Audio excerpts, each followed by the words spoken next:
بسم اللہ الرحمن الرحیم۔ مفہوم حدیث۔ نبی پاک صلی اللہ تعالی علیہ وسلم نے ایک حدیث پاک میں فرمایا، جو شخص فجر کے بعد 3 مرتبہ یہ دعا پڑھ لے، اللہ تعالی 4 مرضوں سے اس کو نجات دلائیں گے۔ پہلی مرض پاگل پن سے اللہ تبارک و تعالی اسے نجات دلا دیں گے۔ دوسری مرض کوڑھ پن سے بھی اللہ تبارک و تعالی کی ذات اسے نجات دلا دے گی۔ تیسری مرض اندھا پن سے بھی اللہ تبارک و تعالی کی ذات اسے نجات دلا دے گی۔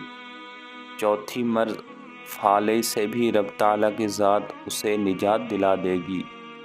دعا یہ ہے: سبحان اللہ العظیم وبحمدہ ولا حول ولا قوۃ الا باللہ۔